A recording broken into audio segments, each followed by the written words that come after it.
Soup may be the first course of a meal or it can be the whole meal. A steaming hot bowl of soup is wonderful to warm up to on a cold winter day, while a bowl of chilled gazpacho or fruit soup can be perfect for cooling off on a hot summer day. Soup is a basic term used to describe a liquid food made from any combination of vegetables, fruit, meat and/or fish cooked in a liquid.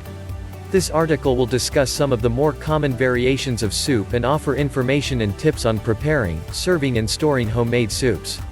Common types of soup. Bisque, a thick, rich cream soup usually containing seafood. Newer recipes may use poultry or vegetables in place of seafood. At one time bisques were thickened with rice, but today they are more frequently thickened with roux. Bouillabaisse, a highly seasoned seafood stew made of fish, shellfish, onions, tomatoes, white wine, olive oil, garlic, saffron and herbs. Broth and bouillon, stock, a strained liquid that is the result of cooking vegetables, meat or fish and other seasonings in water. Chowder, a thick, chunky soup or stew usually containing seafood, potatoes, and milk or cream. The word, chowder, comes from the French word, cauldron, which means cooking kettle. Vegetables or fish stewed in a cauldron became known as chowder in English-speaking nations, a corruption of the name of the pot or kettle in which they were cooked. The first chowders prepared on the North American continent were brought by French fishermen to Canada. Consommé, a clear soup made of strained meat or vegetable broth, served hot or as a cold jelly. Court bouillon, a broth made from cooking various vegetables and herbs, usually an onion studded with a few whole cloves, celery, carrots and bouquet garni, parsley, thyme and bay leaf, perhaps with a little wine, lemon juice or vinegar, used as a poaching base for fish, seafood or vegetables. Cream soups, soups that are thickened with a white sauce. Gazpacho, an uncooked soup made of a pureed mixture of fresh tomatoes, sweet bell peppers, onions, celery, cucumber, breadcrumbs, garlic, olive oil, vinegar and sometimes lemon juice which is served cold. Also may be served, chunky style. Gumbo, a Cajun Creole delicacy of South Louisiana, reflecting its rich history. Wild game or seafood, from the Acadians, thickened with okra, from the Africans, file, from the Indians, and/or roux, from the French. Gumbo is a thick, robust soup with hundreds of variations including chicken and sausage gumbo, shrimp and okra gumbo, oyster gumbo and seafood gumbo. Minestrone, a thick soup of Italian origin containing assorted vegetables, peas and beans, pasta, such as vermicelli or macaroni, and herbs in a meat or vegetable broth. Stew, a dish containing meat, vegetables and a thick soup-like broth made from a combination of the stewing liquid and the natural juices of the food being stewed. How to remove fat from soup. Soup always tastes better and is healthier if the excess fat, grease, is removed during cooking and before serving. Try any of the following techniques to remove fat. Less than greater than use a large spoon to skim the fat off soup as it simmers. Less than greater than while cooking soup, place the pot slightly to one side of the burner. The off-centered bubbling will encourage fat to accumulate on one side of the pot for easier removal. Less than greater than a leaf of lettuce dropped in a pot of soup will absorb grease from the top. Less than greater than to remove the last spots of fat floating on the surface, drag a clean, unprinted paper towel across the top. It will soak up most of the remaining oil. Less than greater than refrigerate cooked stews and soups overnight before serving. The fat will rise and solidify in a layer at the top. The fat may then be removed by breaking it up into large pieces and lifting it away with a spoon. Less than greater than when in a hurry to skim the fat from soup, float an ice cube in the soup to help congeal the fat and make it easier to remove. If the soup is too salty, try one of the following methods to correct oversalting.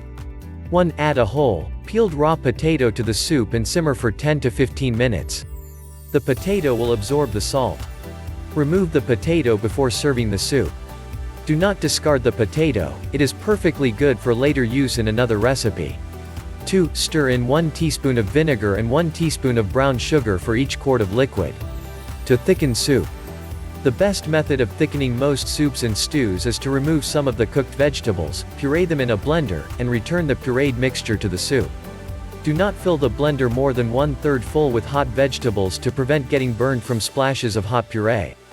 In the event that the soup is short on vegetables or there are none in the soup, try one of the following thickening techniques. Less than greater than make a paste of all-purpose flour mixed with twice as much cold broth or water. The ratio of flour to liquid is 1 to half a teaspoon of flour to 1 tablespoon of liquid for every 1 cup of soup. Slowly stir the paste into simmering soup and continue to simmer for 5 to 10 minutes. Less than greater than a roux of butter and flour may also be used as a thickener. The longer the roux is cooked, the darker and more flavorful it becomes. Be careful not to scorch the roux or it will give the soup an unpleasant burnt taste. Less than greater than cream is another alternative to not only thicken, but add a luxurious richness to soups. Less than greater than a cornstarch slurry of 1 part cornstarch to 2 parts liquid will also thicken soup. Do not boil or the solution will break down. Freezing and reheating soup. Most soups freeze beautifully. Consider preparing large batches of soup so that there will be extra to freeze and serve at a later date.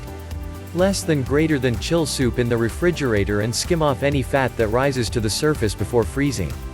Less than greater than freezing cream-based soups may cause separation.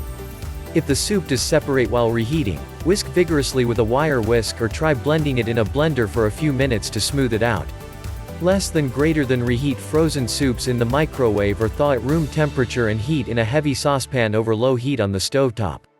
Less than greater than to avoid overcooking starchy ingredients like potatoes, pasta and rice, heat thawed soup only long enough to warm throughout. Miscellaneous soup making tips and info. Less than greater than if the soup is not intended as the main course, count on 1 quart of soup to serve 6 adults. As a main dish, plan on 2 servings per quart. Less than greater than a hot soup will help recondition the palate between meal courses or after consumption of alcoholic beverages. Less than greater than ideally, cold soups should be served in chilled dishes. Less than greater than adjust seasonings of cold soups just before serving. Chilled foods tend to dull the taste buds and will require more seasoning than hot soups. Less than greater than be aware that herbs will have a more intense flavor if added at the end of the long cooking process. Less than greater than savory soups and stews always taste better if made a day or 2 in advance, refrigerated and then reheated just prior to serving. Less than greater than wine is a wonderful flavor addition to soups and stews. When using wine in soup, use less salt as the wine tends to intensify saltiness. Wine should be added at a ratio of no more than 1/4 cup of wine to 1 quart of soup. Less than greater than beer is also a good addition to soups and stews. A good rule of thumb is 1 cup of beer to 3 cups of soup. Less than greater than freeze the liquids drained from canned mushrooms or vegetables for later use in soups or stews. Less than greater than since liquids boil at a lower temperature at high altitudes, cooking time may need to be extended at altitudes above 2,500 feet.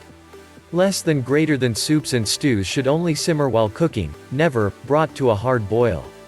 Is it soup yet? Naturally, the best soups are made with a base of homemade broth and fresh ingredients, but this method can be very time-consuming and labor-intensive. If you like, time spent in the kitchen preparing soup may be reduced by using canned or frozen broths and vegetables while still yielding an excellent product. Remember, there are no really good, quick, soup recipes because any truly good soup needs time during preparation for flavor to fully develop. Always plan on providing enough time to prepare a really good soup or stew.